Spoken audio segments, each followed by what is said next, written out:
Welcome back to another episode of From the Shed End with myself, Theo, and the other Theo. How you doing, first of all? I'm good. Always good. In a good mood on a Friday. That being said, the weather in London is just very damp, miserable, grey, and I think I even thought there's a chance of snow next week. I think temperatures are massively dropping next week. But looking forward to the weekend. No Chelsea this weekend, but I am doing a 10k run in Fulham around Parsons Green, Ilbrook Common, and the first I think kilometre or two goes around Stamford Bridge as well. Same run I did last year. So looking forward to that and hopefully a nice picture in front of the Chelsea badge by Stamford Bridge. But how are you doing? Yeah, no, I'm good. I'm good like yourself. It's been a busy week, absolutely howler of a week this week. But we're here, as you said, it's the weekend. No Chelsea, but there is still a lot of football. The boxing, if anyone's interested in boxing, there's a big fight this weekend as well. Chris Eubank Jr. and Conor Ben, the rematch. I'm looking forward to that. But no, it's been good. It's been good. Of course, Chelsea women won as well in the Champions League earlier on this week, which is a good game, good hammering of a performance. But no, it's been a good week. As always, if you're new to the channel or if you're listening on Spotify, make sure you hit that notification bell and subscribe if you're on YouTube as well. Appreciate all the subscribers on the channel as it currently stands. Theo, it's been a quiet week for Chelsea, which is probably one of the most rarest times for us when it's international break. But there's still a bit of news. Now, of course, there's a lot of talk about Axel Disasi, who I think you posted on our socials. He's back within the first team, back training with the boys. I've got a couple of theories around this, and I think there's some more information that's come out this morning. But do you think this is a case of Axel Disasi potentially being integrated back to start playing games for Chelsea, or is this just the fact it still stands that he will be gone in the next couple of months? I personally don't think he'll make a single appearance ever for Chelsea again. I think my theories are he obviously captained the development squad. Was it last week against Reading? And I think that's when the first picture of him in a Chelsea shirt re-emerged. And I think he's only been allowed to maybe train with the first team during the international break because potentially Maresca is also being given a couple of days break as well, perhaps. I'm not entirely sure if he's at Cobham. So maybe whoever's the coach that's taken on the training has maybe allowed him to join the likes of Liam Delap, Buonanotte, Garnacho, all those players that maybe didn't get selected on international duty. Yeah. And then my final theory is perhaps Chelsea are wanting to put him in the shop window for January, maybe get him kind of match fit and ready to start kicking a ball again and be part of some match day squads that aren't going to be Chelsea's. But I think the latest rumour was that Borussia Dortmund were interested in his signature in January, whether that's a loan or a permanent deal. I think Chelsea are going to obviously push for a permanent deal. There could be a small chance, a very, very slim chance that perhaps he might feature again for Chelsea, whether maybe that game against Cardiff in the Cup. I mean, Chalobah, Tosin haven't really been at the top of their game this season. We know that Levi Colwell's got an injury that potentially will keep him out for the rest of the season. And then our final centre-back, Wesley Fofana, is prone to an injury as well, even though he has been good in the last few games against both Wolves and Tottenham. But yeah, I think personally it's just a question of getting him match fit again, so he's ready to maybe join another team in the winter transfer window. Yeah, no, I agree 100%. I think it's tricky because I think, like, obviously Axel Disasi is a really under other managers he actually performed okay. I don't think he was obviously world class, top of our centre back pickings, but he showed elements of what he could do in terms of becoming, an important part in our squad. Somewhere down the line, 3 years later, he's like you said, he's ended up playing and captaining the under 21s. I said midweek in the live stream, I don't agree with that. I don't agree with players who can't get into the senior team to suddenly be given opportunity in the development squad. I think that's really poor from whoever's making those decisions at Chelsea, because it takes away an opportunity for someone who is a bit younger, an 18, 19-year-old or one of the other centre-backs that could be coming through. It takes away minutes from them.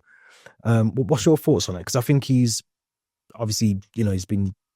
I agree with you a little bit. I think we're trying to keep him fit to ensure that when that move hopefully does happen in January, that he's not unfit, that he's clubs still want to try and sign him. But do you think it's unfair to take away opportunities from a potential Chelsea up and coming central defender if you're having to play Disasi in the development squad.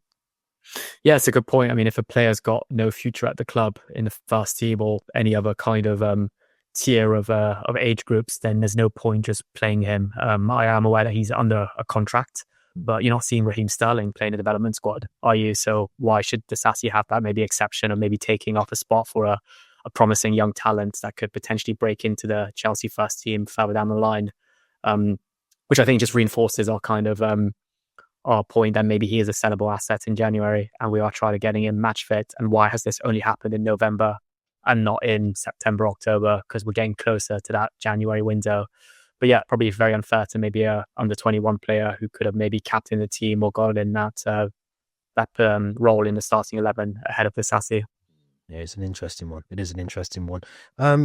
Let's see how that unfolds. I think there's a lot of news that's come out today as we're recording this on Friday afternoon to say that Disasi potentially is still going to be sold in the January window. I don't think there's any change to that. He clearly hasn't been part of Maresca's plans up until this point. So I think you're right. I think obviously Maresca not being at the training ground, some of the the other players that aren't on international break, maybe it's just to make up numbers. Maybe it's to put him back in that sort of fitness bracket in terms of upping his fitness levels to get that move in January. But we'll have to see.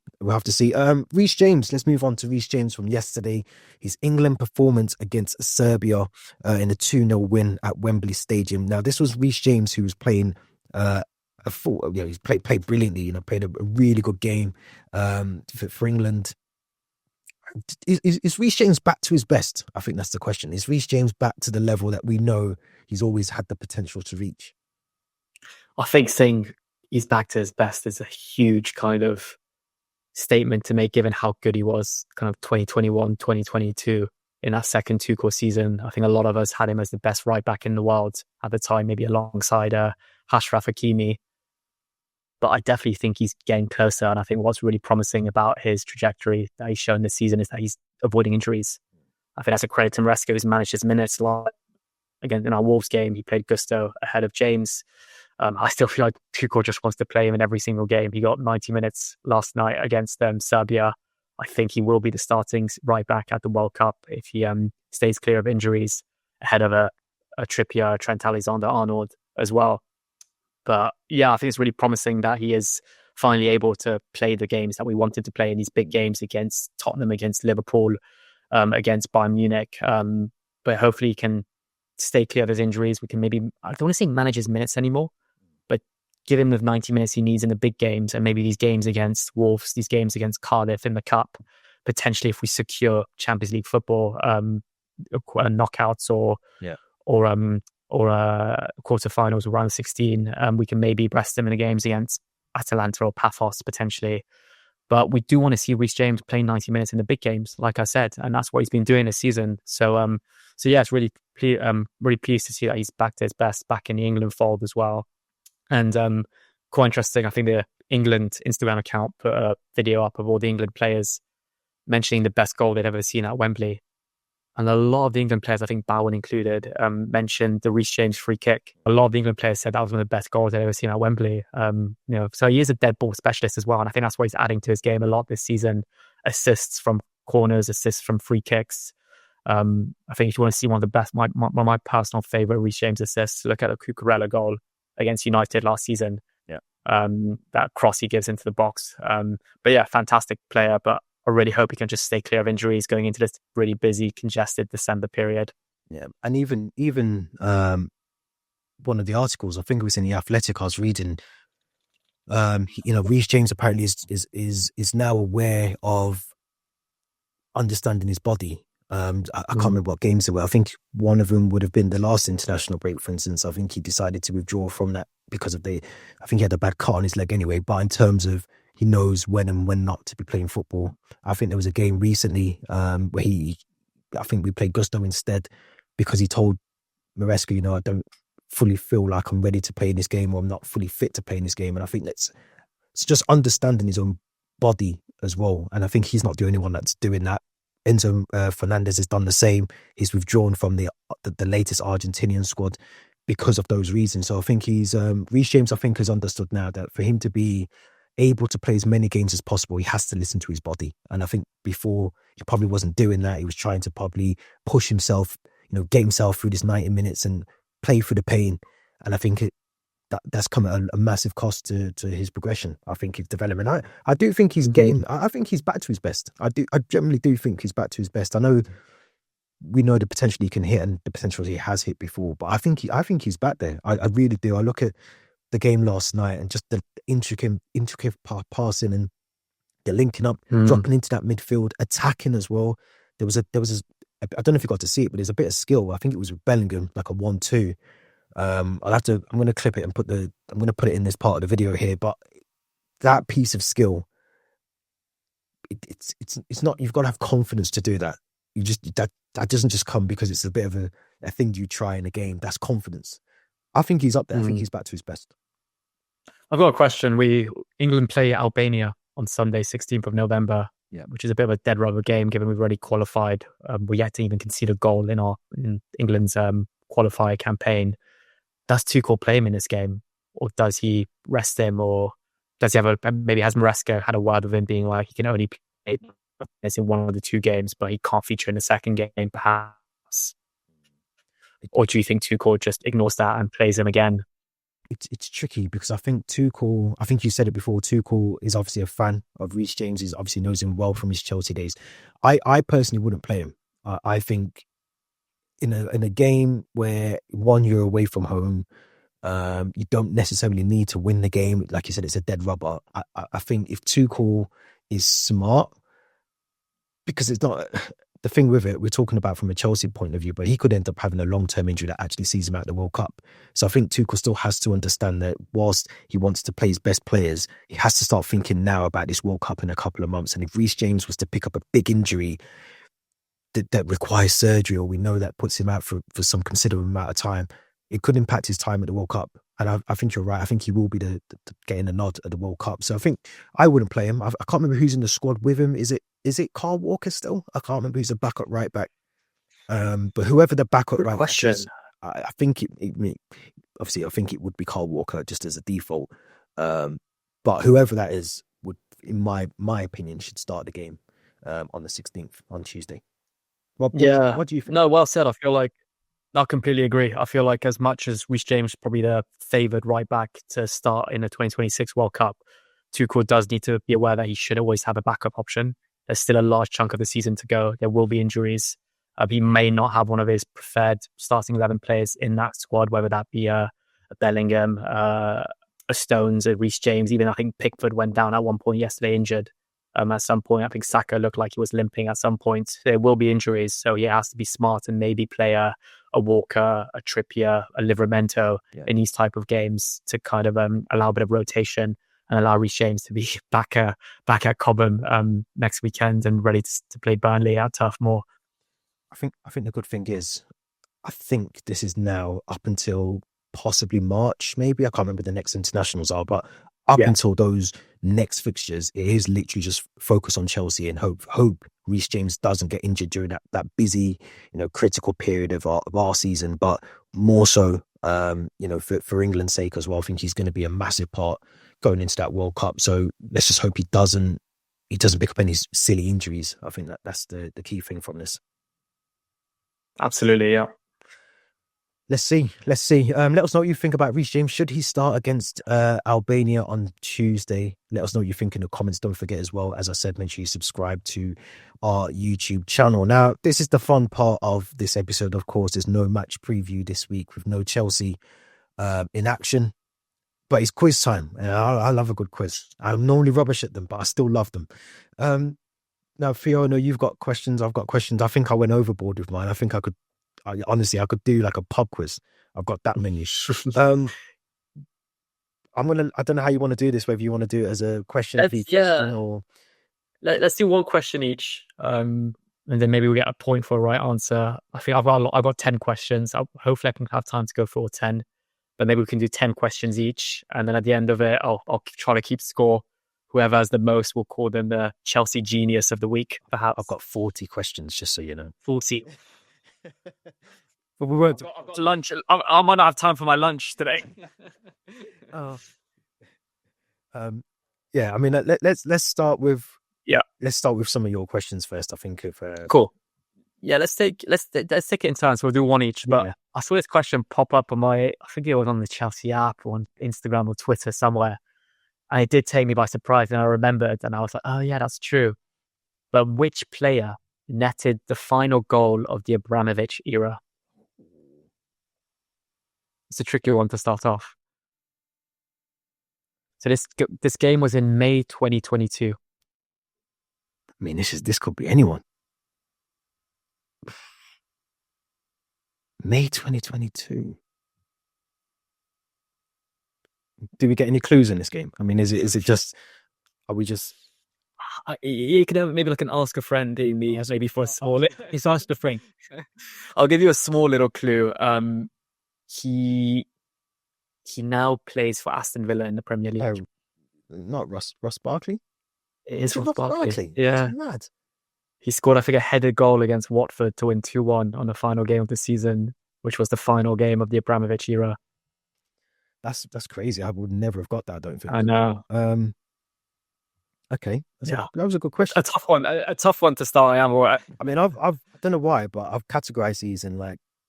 Okay. I mean, I was ready for this quiz. I've done this in rounds, about like round 1, 2, and 3. But anyway, I'll pick one from round 1.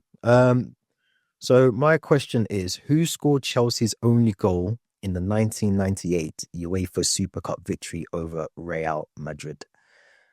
And the reason I know this is because when we did the Chelsea Legends series, yeah. I've got two names that are just coming to mind, both Italians. I think it's either Vialli or Di Matteo. I'm going to go with Roberto Di Matteo. I'm going to say that's incorrect. I would have been 1 year old when that game happened. This is the only one in the sort of the pre-Bamba Putera that I'll ask you. But good question, though. It was good. Just Poyet scored it. Yeah, it was Gus Poyet. That was because up until obviously recent time, that was the only time we'd actually played Real Madrid competitively in that 90s. You're right, yeah. But yeah, it was Gus Poyet who scored that. But that will be the only pre-Abramovich era question I'll be asking. I've got another 5 if you do want one. But cool. Yeah. I like these types of questions. But is that 0-0 then on the score? I think it's 0-0. We're giving you the Barkley one. Oh no! I think if anything, I get half a point. But no, let's keep it 0-0. I think you can work this one out because it was only a couple of years ago. But what was the total number of goals we conceded during the 2020-21 Champions League campaign?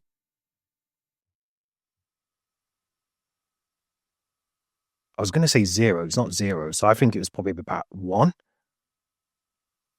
Just the one you're thinking? Yeah. It was a bit more than 1. It was 4 goals. So we conceded against Krasnodar in the group stage and against Rennes.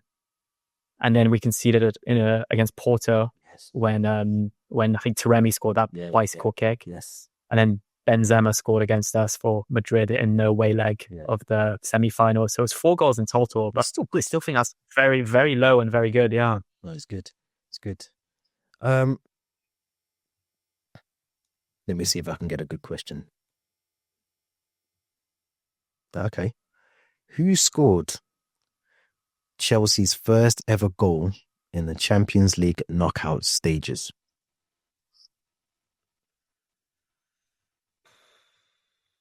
Champions League. So Champions League is only kind of like late 90s, early 2000s, I feel, or mid 90s. Knockout stages. Knockout, yeah. So you're probably looking at mid 2000s or early 2000s. I think your safe bet is probably Frank Lampard. I'm going to go Frank Lampard. It's 1-0. It's 1-0 to you. Yeah, it was the man. So I'm not cheating. No. It was Frank Lampard, Stuttgart 2004 in the knockout rounds. It's a good one. Yeah. I like that question. Perfect. My question number 3. Who became the first Belgian to appear for Chelsea's senior team?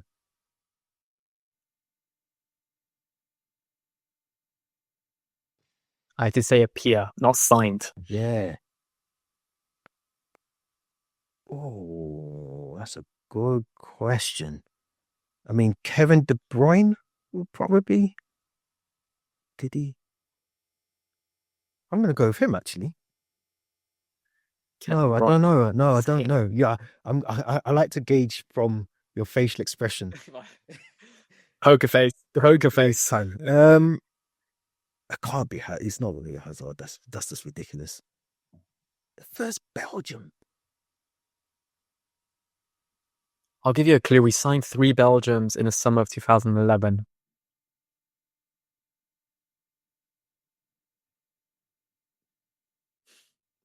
So it could be 2 of them went out on loan, and one of them might be Hazard though. It's not Hazard. He can't be.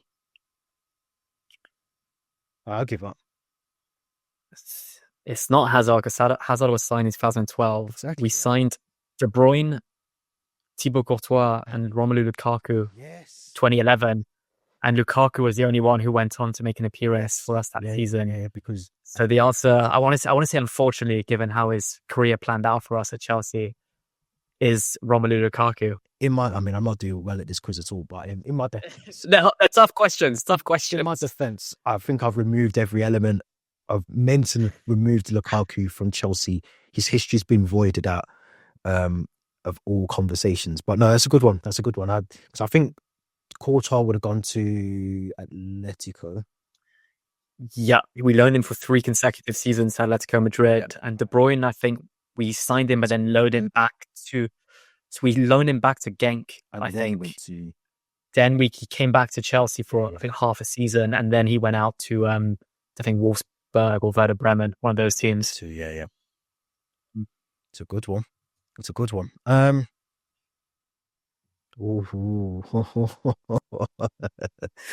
Okay.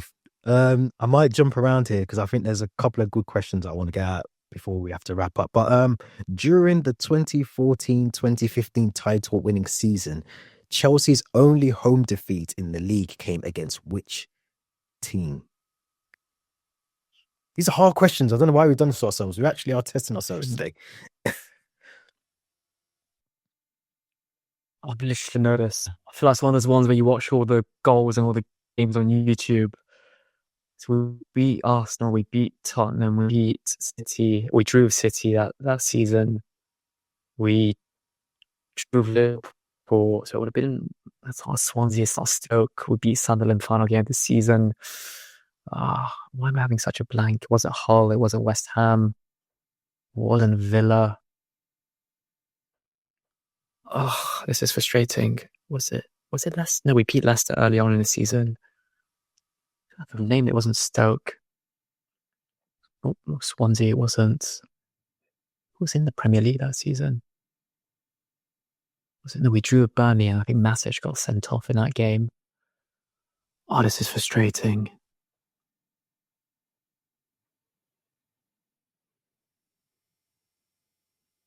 Would you be able to tell me the score? Then I think I might have an idea. 2-1. And I'll add to it, it broke the 77 unbeaten home record for Jose Mourinho. Was this 14-15 or 13-14? So it was in 2014-15 season,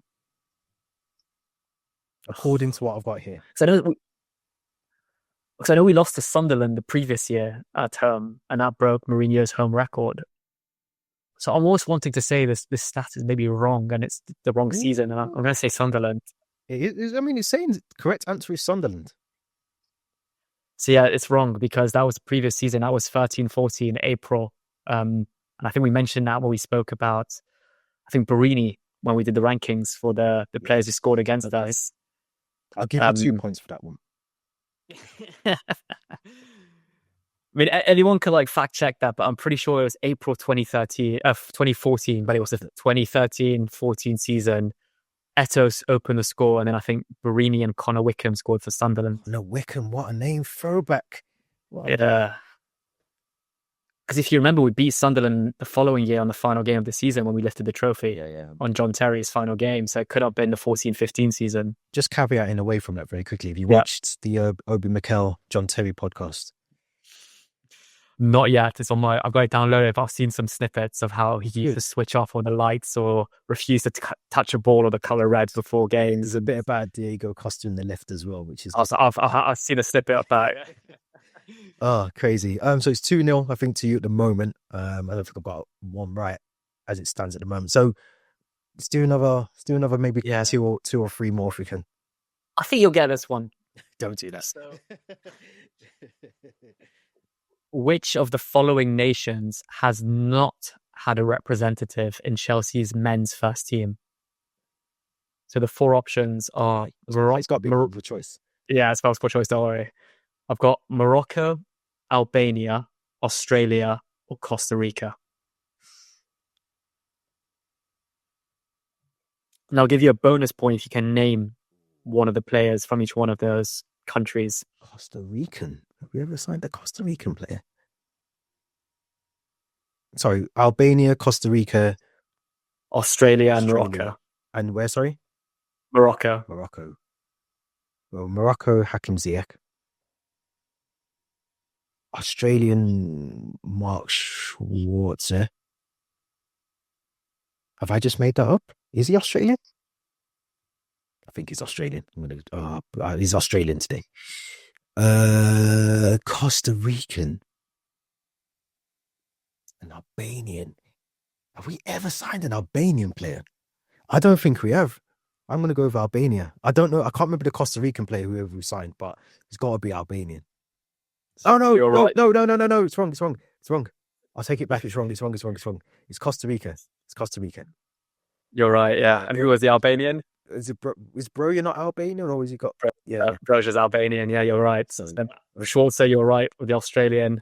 Hakim Ziyech, Moroccan, and we've never had a Costa Rican player. I originally had Mexico instead of Costa Rica, and then apparently we had one guy called Ulises Davis or Daviles, I think, who was Mexican. But yeah, Costa Rica, correct answer. So that's a point for you. I'm off the mark. Last. Try and find a decent one here. Okay. Although I do feel that is now you've got me. Now I feel like I've got a HMRC podcast my questions here. But against which team did Cole Palmer score his first Premier League hat-trick for Chelsea? Hat-trick? Yep. So maybe he scored a couple hat-tricks almost back-to-back. I think there was that April 2024 period where he scored against United and Everton. But which game came first? I feel like it was the United one where he scored that last-minute goal to make it 4-3. And then I think the Everton one came a week later when he was fighting with Jackson and Madueke for the penalty. So I'm going to go with Manchester United. Yep. In the 4-3, April 2024, he scored the late winner in the 98th minute of the game. If you remember, it was a historical night. There's a beautiful picture that needs to be hung up in the Louvre where Cole Palmer's being lifted and Mason Mount's head is down like a drowned rat in the background as well. But yeah, that was the game, April 2024. Love it. Perfect. So, question for you. This was one I had to do a bit of research on, but who scored the decisive goal in Mourinho's only Premier League loss of his first season in charge? Jesus, you're pulling out these questions today. So we only lost one game in a 2024-25 season. I'll give you a clue. The score was 1-0, decisive goal. Someone scored and against this player scored against us. So it was against Mourinho's Chelsea. And who was that player who scored against us in our only defeat of that season? 2004, 2005. Then we have to pass. So it was a 1-0 defeat to Man City, and it was Nicolas Anelka who scored the goal against us. I can't remember the goal. Yeah, but apparently we only lost one game all season, and it was a 1-0 defeat to Manchester City. I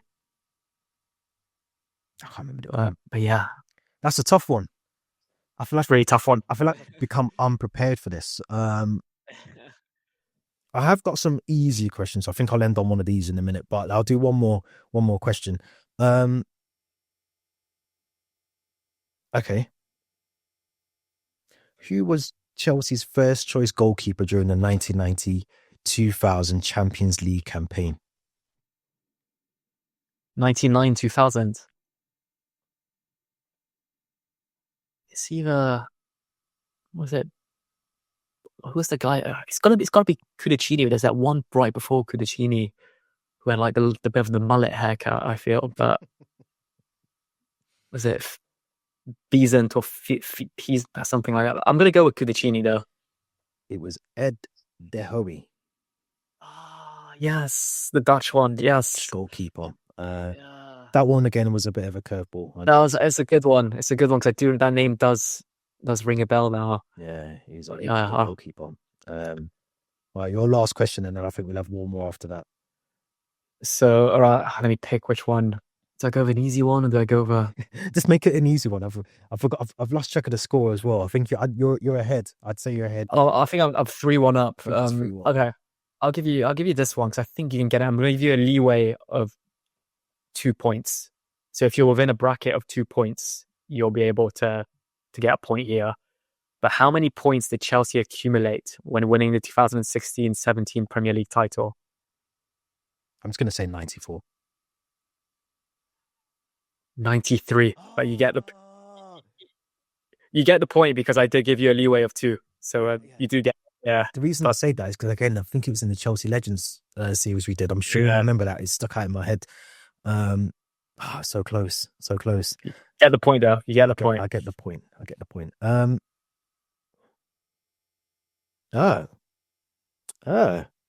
Who scored Chelsea's first goal after Roman Abramovich brought the club in 2003? I'll give you a clue. It was versus Liverpool on the opening day of the season. I feel like I literally saw this on somewhere on Twitter, or is it Good Johnson? It's not. I'll let you have another go. Is it Thiago Mendes? No.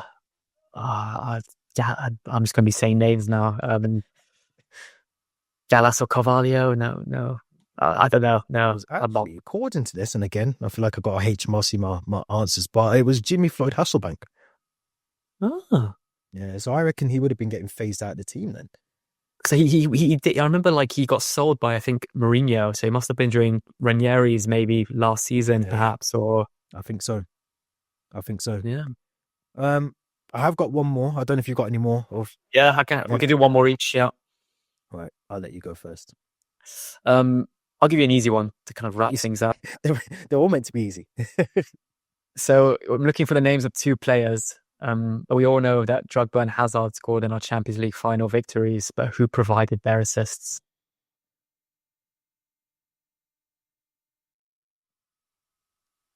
Wouldn't have been. I'm going to go with.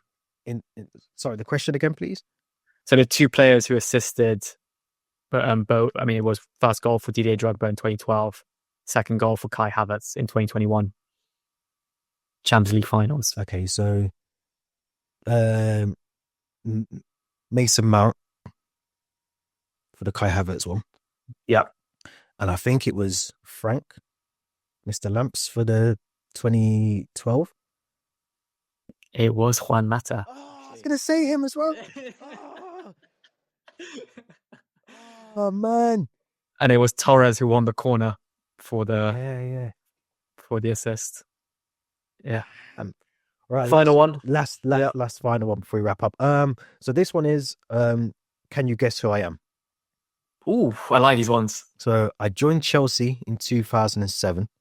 I scored 46 goals for the club, and I once hit the bar twice in a single game against Spurs.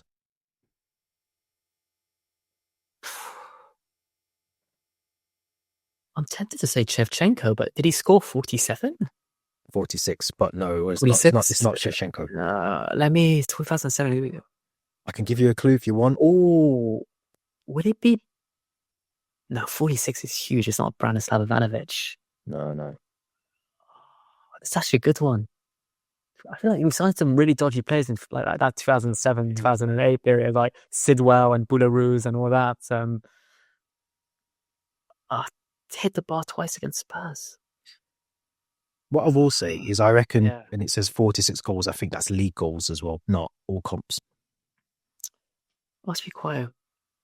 Okay, can I have one last clue? Maybe nationality or He's, what number he wore? I'm going to say that he's from the African continent. Oh, I was going to say Florent Malouda, but he's French. But then we also mentioned in the legends that he's from, I think, Guadeloupe originally. So I'm going to go Florent Malouda. No, it wasn't. It was Solomon Kalou. Oh. Yeah. But what I will say is, I think those goals don't act. So I think I've thrown you a curveball. I think he might have scored more More? 46 Yeah. goals. I think he was probably in the region of at least 60 goals. That's a good one, though. 2007. I thought we signed him maybe a bit later for some reason. No, it was Uh, that year. The disappointed 2006 myself. 2007 season, I think we signed him. Yeah, it's a good one. But yeah, I enjoyed that actually. I learned a lot. No, it was definitely a good one. Lampard against Stuttgart, Hasselbank against Liverpool. And I remember those goals, but maybe there'll be a Chelsea-themed pub quiz I can take part in someday. We'll have to get it done. But Theo, as always, thank you very much. I enjoyed that quiz as much as I was really bad at it. I was very good at it. Nah, you were decent. You were decent. It was good. If anyone's been listening to this and play along as you're watching or listening to the podcast, make sure you get your pen and papers ready. As always, make sure you hit the notification bell, subscribe to the channel, like this video. Linktree link is in the description as well. We'll be back next week with another episode of the podcast. Enjoy your weekend when you get to it. We'll be back soon.